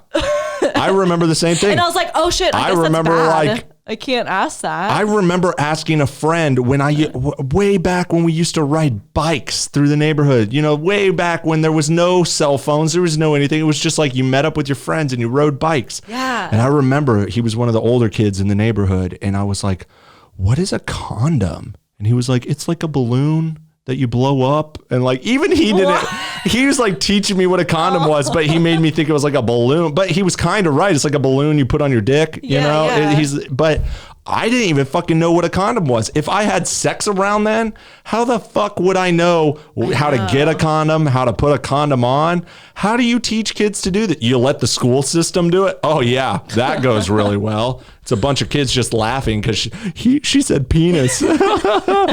No, dude, it's hard for parents to have to do that, but that's why most parents fuck up. And again, we don't have kids yet. We don't know, but this will be fun to see like will we look back on this and be like, yeah, we held true to our words of how we would parent, or we didn't. But I think the trick is you don't hide them from the world their whole childhood. If you just told your kids about sex right away when they're young, I'm talking younger than 13. I'm talking when they're 6 years old and they come to you and say, Mommy, Daddy, how are babies born? Yeah. What do parents do? Oh, well, you'll learn about that when it's older. Or, oh my God, I can't believe she's that. And then it's like the shame is built, or like, why did I ask that? Or, oh, the stork puts it in mommy's belly when two people love each other. Why can't you just turn to your kid and say, oh, you get pregnant when you have sex, but you'll learn about that when you're older. You know, we'll talk about that later. Exactly. You're too young for that. It's something adults do. Just like you tell them about alcohol, you tell them about coffee. No, you can't have coffee. You can have that when you're older. Yeah. No, you can't get a tattoo, but maybe one day when you're older, you can. You know, if you just talk to your kids that way, they're not going to have some shame about sex. You're just going to build it up as like, oh, I can trust my parents. I can come to them when I have these questions, and I can be like, asking about that, you know, and I know it's awkward. It's got to be awkward, but I've worked hard to make things that are usually awkward into something I can just call out. Yeah, because but it needs to be done. Exactly. That's good parenting, and you got to own the awkwardness. And my parents never gave me that talk. Yeah. And my mom years later was like, well, I talked to your dad and we decided I would tell the girls and he would have the talk with the boys. And I'm like, I never got the talk, Mom. I still to this day have never got the talk. But don't worry, I figured it out. I figured it out on my own. Allegedly. Oh, yeah. I know my ways now. And I don't even need Dad. Sorry, Dad. No help from you. But I mean, I love you guys, but also, Jesus, I could have been, just imagine if I was able to get girls when I was in high school. If I had any confidence in high school, I would have gotten tons of girls pregnant because I would have not even known about a condom. I would have just known this feels good. Yeah. I saw this in a porn or something. You know, it's like, that's bad parenting, man. You know, you gotta teach people, and especially for girls, it's so risky. So I didn't realize that you could, I don't know, I'm so dumb and naive and young. Yeah. Didn't really know what sex was, this or that. And I didn't think you could just like pregnant the first time, you know? They could just, you know, come inside you and like, maybe it'll happen, maybe it won't. And like, oh, you thought you had to work up to it? It's probably not going to happen. Did you even know? And that's when I got pregnant. What do you know? Biology works whether you think it does or not. Yeah, because I had sex with them before, but we always like were safe. Did you even know how you got pregnant? Did you know that sex could even get you pregnant? Oh, he had only come inside me one time, and it was on like my birthday around that, and then I found out happy birthday, here's a baby, that I was pregnant, and my birthday's in July. It was then, and it was the one and only time that I ever did it. But I thought it would be like, I don't know, because we would do like the pull-out game before. So Erin, dumb. this is too much I should be slut shaming you right now. How dare you? And then how dare you have sex? Oh no, I know it's really crazy, but I don't know.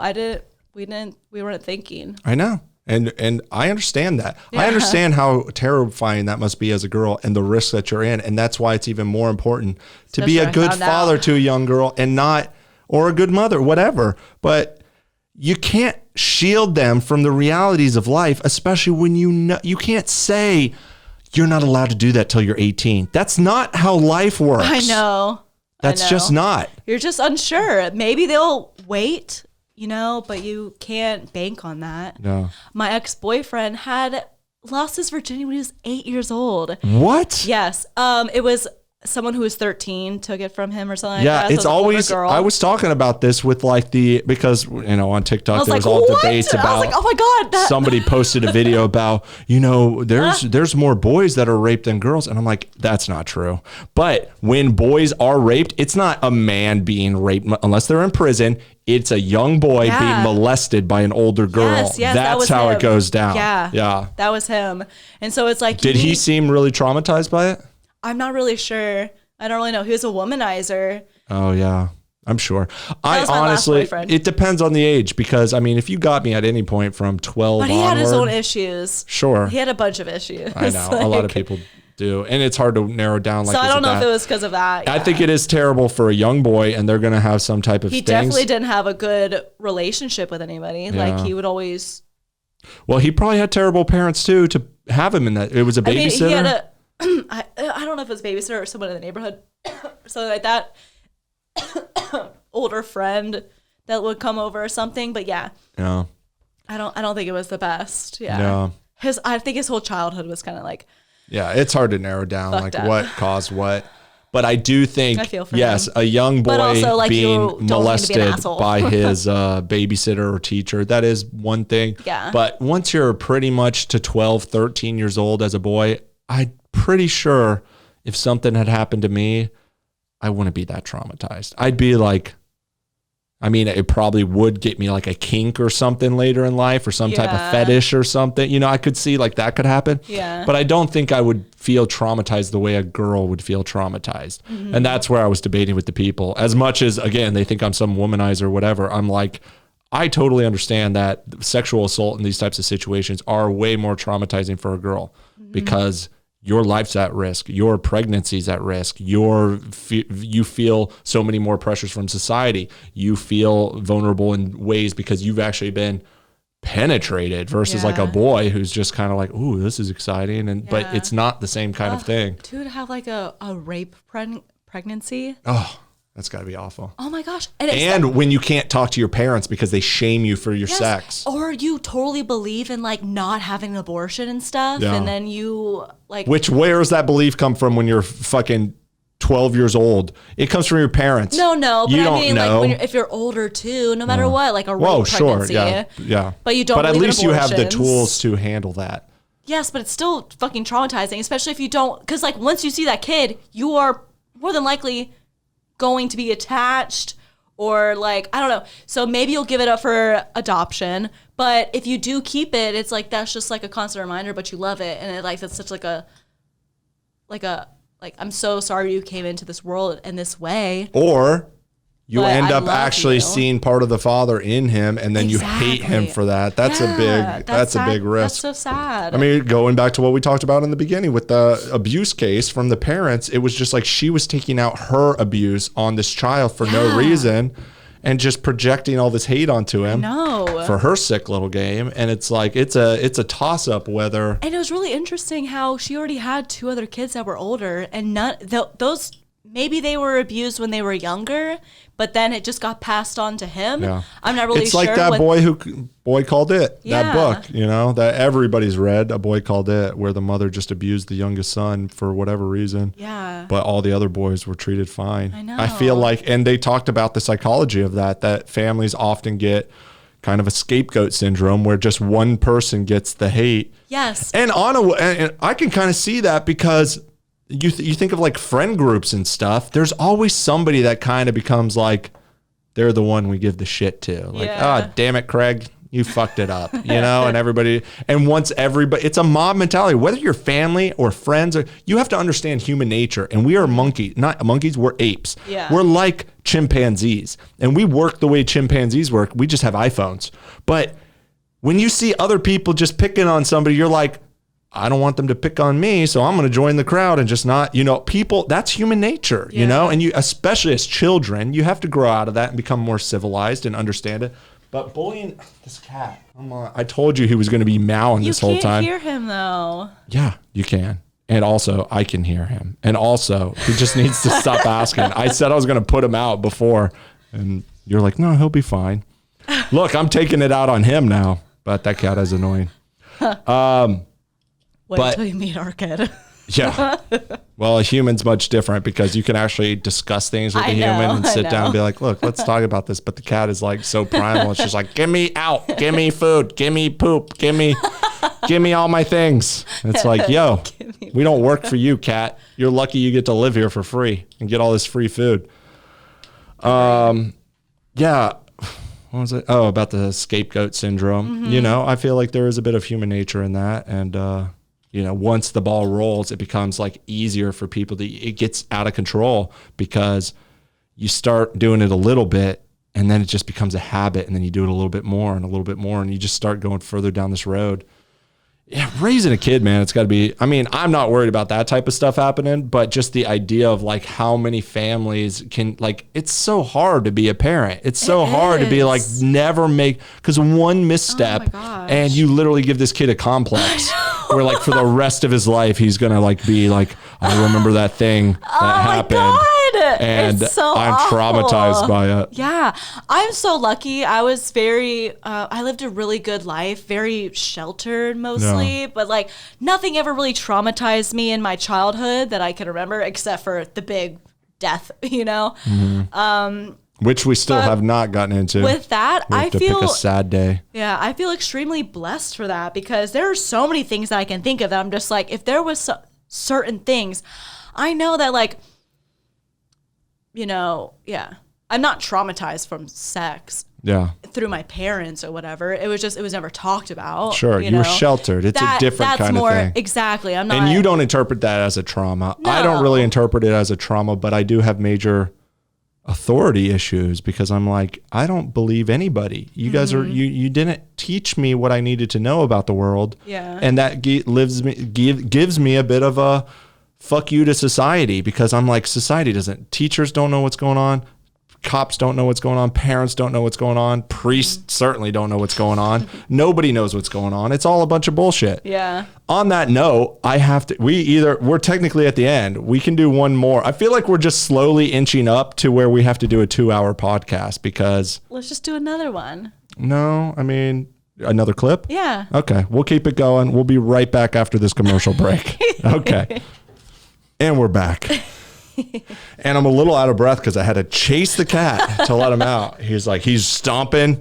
I'm in trouble. I better go hide. Scurry. It's like, bro, yeah, that's signs for just lay down and chill out for 10 minutes. I know. Oh my God. That cat is so annoying. He's an outside cat. I want to get a new cat. He's so cute. No, he's as cute as any cat is. I honestly am like. I love him. I was sitting outside today and I fucking love him. He's so fucking cute. So rare. He's just so good. He kills the rodents. No, he kills meese. No. I mean, sometimes I guess I have seen some out there. Yeah, thank you. And whatever. snakes. We'll talk about the problems with Taco once we get a better cat. Yeah. Okay, so I guess we're doing another clip, guys. This is what were we talking about? I think we're just inching our way up to a full 2-hour podcast. We are noticing that it takes us a little bit to get going. Get into the flow of things. And then we're having this conversation. We never really know where they're going. Yeah, it all depends on the length of it. If we get into a really good topic where we can keep it going, then it's like, why are we just going to end it right now because it's the end of our time? Well, I mean, I do have to edit and render all these, and that takes a pain in the ass, and then uploading it. And the longer it is, the longer it takes to do all of those things. But yeah, sure. So as you were saying? What were we talking? I know the overall themes, but what did I end on? What were we overall talking about? I forgot. We were talking about raising kids and sex shaming and then sheltering and then people getting in trouble and abuse and trauma that.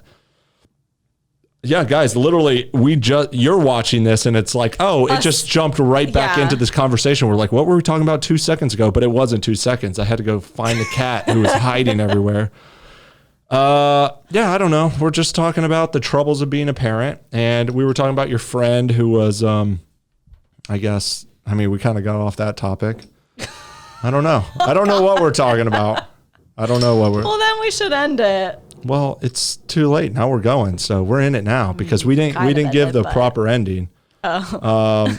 I mean, I could rewind the tape, but that's a whole nother work. So pause it. Just keep it on the theme. I mean, the theme is raising kids and just the troubles of raising kids and how, we don't have an experience in it. Yeah. And we have hypotheticals and at least we've talked about these issues. That's one thing that I think makes us better and in a better position than most people. Yeah. Because most people still knowing all of this still just get knocked up because they're just with somebody and they're like, oh, I'm pregnant. It's like, have you even talked for a minute about how you're going to raise your kids? Do you even have a clue if you guys are on the same page? Yeah. And I'm just thinking, what is the amount of people, because we were talking about our relationship before, and I think our relationship's really good. We talk about everything. We clearly have a much more open sexual relationship than a lot of people. Yeah. And we at least talk about these things. Mm-hmm. I'm thinking about my old relationships and just how that's probably just a standard relationship and what most people are in. How many people are married to somebody for 50 years and never even tell them what they're into? Yeah. Don't even have a fucking clue. Yeah. And then you're going to be on the same page. You're going to feel comfortable, like being able to sit down with your kids and tell them about life and tell them about sex when you're not even comfortable enough talking to your own wife about the things that you like. So we definitely have a very open, honest communication with that. And I think we need to go more. I don't even think we're close. Not at all. Exactly. But we don't have any shame built around it. We're certainly not. It's just because I've always at least like always had a taboo around it and where me too. I can't even like talk really. It's just, but we have talked about way more things and have experienced way more things than the average person. And we're clear that we don't have that type of hang up. We're not we're not, it's not shaming that we can't come to you. It's that we hold ourselves back. Yeah. And I think I'm that way too because it's just and that's part of why, you know, as much as we still haven't talked about the swing set, but we have talked about certain types of content we might be putting out there. Yeah. And especially now that I'm blowing up on TikTok and people are starting to catch wind for my live streams of like, we're going to be putting ourselves, it's not just jokes I put out on TikTok. Yeah. We have a certain type of content we might put out to, and this isn't our first time doing that. To our fan base to make some extra money. And I think that's, you know, there's still such a taboo around it that even us, we're like, how do we go about telling people about this? It's not this, it's just like family. Well, it's like someone could invite me on their podcast and I would talk so freely about this, but it's because like until you're like, hi mom, it's because I know listening. Like family is listening to this. Well, guess what? Hopefully they didn't make it this far. Just kidding. I guess when family finds out about this, I'm just going to have to sit them down and give them the talk that they never gave me and said, Mom and Dad, let me tell you about when you're an adult. Your family, and the way, feel like... Oh, they have no room to talk. My family is all, here's the deal. I mean, they're more all like just as deviant as me. Yes, my own personality. Yes. But that's what. And they accept that's a big reason. I have to go within the lines. I know, but it does become difficult. You don't have to either. You just make that, you put that own pressure on you. You're a single child with one mom. You only have one movie. No, my parents were just as strict or not more. But the difference is, like try to go out. I pushed the limit. Your entire life. You have to push the limit. I never did that. I didn't start doing it. You don't get to define what I did with my family. My family's way more complex though, because I don't just have to worry about what my mom thinks. I have to worry about what my dad thinks and what my brother thinks and what my sister thinks and what the 3 other sisters think and what all the nieces and nephew thinks. There's a lot of moving parts there. But maybe it's too because you have a lot of family, so it doesn't really matter. I am the only one. I need to be perfect. You think that. If it was any, you know how many people could not do the type of stuff we might be doing because they're worried about somebody in their family finding out. And I have to just accept everybody in my family is going to find out. And I have to be okay with that. It takes me to be strong enough.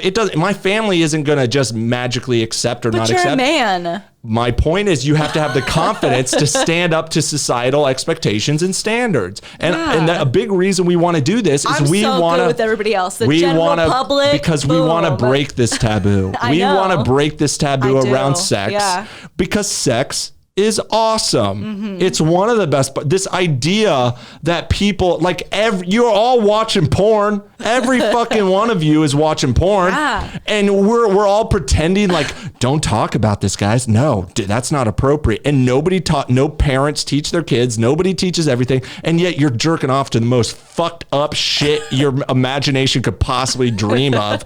Every fucking chance you get. I know you're doing it. Everybody knows you're doing it. I do it too. And guess what? We're tired of this shit. We're a hot couple.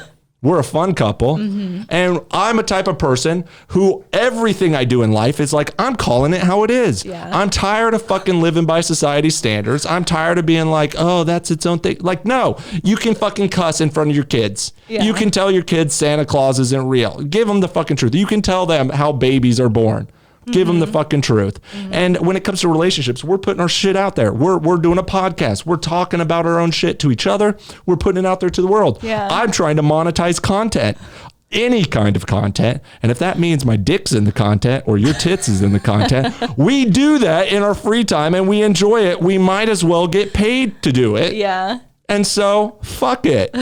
Again, we're still being super vague because we just want to tease this forever until people are like, what the fuck are you guys doing? $5 million. Here yes, dude, we're going to The point is, we're going to break the taboos because we're going to show people what a good relationship looks like, both when we're just talking and how to communicate and how to express yourself in all these areas of life. And I'm doing that in my own ways too, on TikTok and all these other contents I do, where I fucking say the shit other people won't say. Well, guess what? I'm not a hypocrite, and I'm not going to be like, oh, but I won't talk about that. Not me. No, I do fucking fucked up shit. Okay. It's all normal shit. It's all normal. I'm just saying, like, fucked up shit. Stuff society will judge you on and be like, oh, you have dick pics out there. Oh my God. It's like, so do you fucking loser. You just did it in a sleazy way, and I made $5,000 off it. So fuck you idiot. Have fun at work tomorrow. I jerked off on my girlfriend's tits and I made my rent. So eat shit. And most people don't even get fucking laid. Most dudes out there judging, because I was talking to you about like this coming down for another YouTuber, the iDub situation. For anybody who knows YouTube drama, it's a big YouTuber. Yeah. His girlfriend put herself out there on OnlyFans. I guess we're telling people now. We haven't set it up yet, but this is coming. And he gets all this fucking backlash from his young fucking fan. Not even young. It's like they grew up with him. He's older now. His fan base is older. And it's like, oh my God, you let your girlfriend do that? Again, a bunch of insecure dudes. Exactly. Who have no confidence and think it's somehow undignified to let his girlfriend be sexual on the internet when she's getting paid to do it. Yeah. And they wish they had that sex life. You know how many dudes wish they could have sex with you and then will judge me like, you let her put herself out there? It's like, bro, it's fucking awesome. And first of all, I'm a strong, sex independent is woman. Dope. Exactly. I don't fucking care. I don't need a man to tell me what I Dude, can and I'm can't jealous of what girls can do. Girls can straight up sell their sex and their body, but so many women don't because of the societal judgment. And that's where you come in, is because you are fucking down to earth. You're not one of these fucking girls on Instagram shaking your fucking ass. You're not like that at all. But I'll have an OnlyFans. You are a fucking, she is a housewife, yo. She is a fucking keeper. She's a down to earth, non-narcissistic, not obsessed with her own fucking, but she likes sex just like I like sex, and we're good at sex with each other. I mean, I'm good with other people, but you, I don't know. I wasn't there. Okay. I think you're good. I think you're too good for those guys because they probably weren't up to your level. Either way, a lot of dudes are in that situation where dudes suck at having sex. They're the dudes that are the most judgmental about, like, if I had a girlfriend, she wouldn't be able to do that. It's like, that's why you don't have a hot girlfriend who has good sex, because you can't keep a girl like that, bro. You're not on her level, and she has to fucking hide her openness from you. Yeah. And that's a lot of society. Fucking nuts. So I think it will be interesting if we do this. And again, we've done this in some ways, and we do things in all kinds of sexual ways. Of course, we have experiences that we're going to talk about. The swing set for the 9th week in a row that we still have not discussed. I think you guys should figure it out by now, but we've done things online, and it's fun. It's fun, and it's enjoyable, and we like it, and we make money doing it. And I love the people, the community too. Yeah, it's exciting. Especially when you like make connections with the people too, and you're just like, know their like screen names. I mean, I don't want to know who the people are. No, I know. I like to just... But like, I love seeing like the regulars. It's like when I worked at Hooters, there were a bunch of regulars that came and stuff. And like, there's always the regulars. It's just like anything else. It's like I have a TikTok community where I throw out a side of my personality. Part of my personality is being this offensive troll who triggers people and creates debates and just stirs up the pot. That's part of my personality. But another part of my personality is a dude who likes to get laid. Yeah. And so why not just throw that out there? So being at Hooters, I am the type of person who likes the regulars. They come in, I know them, we have this repertoire or whatever. Ooh, look how cultured she is. Yeah, we like have this thing that we do, and you would be the Hooters girl that only likes the new people. I do like the new people. You're all about new. I love getting to like actually know people and like get invested and like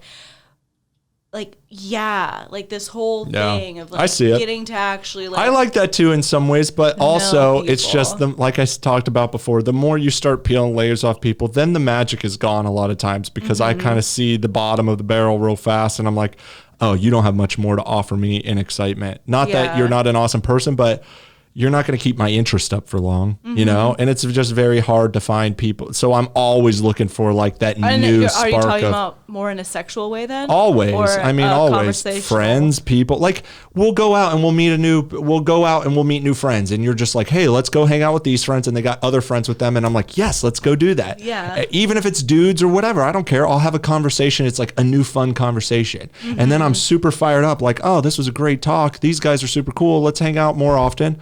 And then you hang out with them 3 times and it's like, you told me this story 5 times already.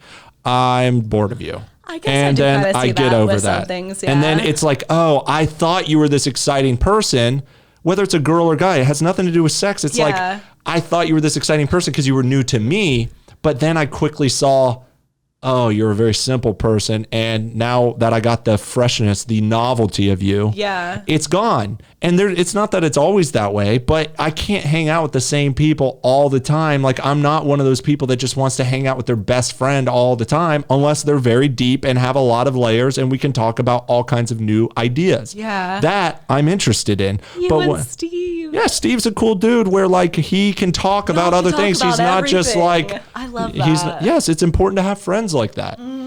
But a lot of people, and it's not that other people can't do that. It's just a lot of other people aren't used to doing that or don't have other people they can do that with. Yeah. And so many people are closed off where try sitting down with somebody. How am I going to sit down with somebody and connect with them on this ability on like our sex life when most dudes probably didn't even get laid in the last 6 months? And I'm going to sit here and be like, yeah, so we went to a club and we hooked up with this couple and we did all this crazy shit. And like, oh, we were out on the internet. And people are like, what? I can't even fucking tell my girlfriend I watch porn and you're over here fucking other women in front of her. Like, what? You know, it's hard. People, I'm on this other level. Yeah. And there's people out there that are on that level, of course, but we're new to all of that part.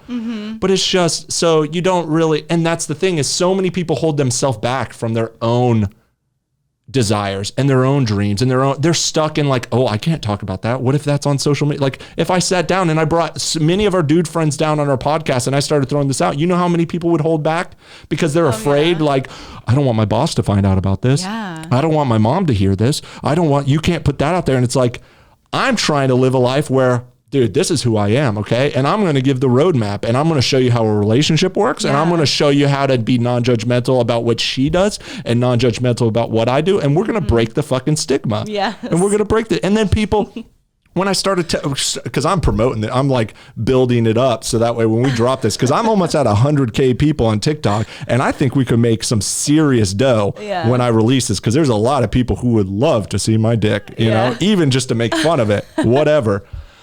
And it's like people are commenting like, yeah, but what about if you have kids or like what's Erin going to do if she tries to get a job? And it's like, we'll deal with that, yo. Yeah. You know, this is the whole thing. People hold themselves. You know how many fucking girls are at home right now jerking off on the internet for money and don't tell anybody? I know. Do you know how many?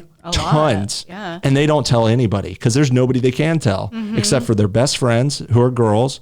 But they're not putting it out there because you got to keep it secret. That's why everybody has a fake name. Yeah. That's why everybody, and it's like, but dudes, there's even, as much as we say there's a stigma around women doing this, there's much more of a stigma around a dude doing this. Because name any dude you know that's a fucking doing shit on the internet. Guy? Yeah. I actually know one guy. Oh, fucking, you would. We met him at PCI one time. Oh. But we kind of lost contact with him. I lost contact with him. It sounds like you're missing that. It was before I got into camming, and I was just like, I would like talk to him about it kind of, and just there are some questions about it because he's actually in the industry. They get, it's like you're gonna get a lot of dudes get written off as like, oh, he's a porn star or whatever, instead of like maybe he was just by himself. He might be a software engineer, but he likes to jerk off and he gets paid to do it. What's wrong with that? There is the thing is when women are doing it, it's like you might be slut shamed and you might be written off as like whatever, which is who gives a fuck? We'll deal with that. But when a man does it, he can be seen as like a predator.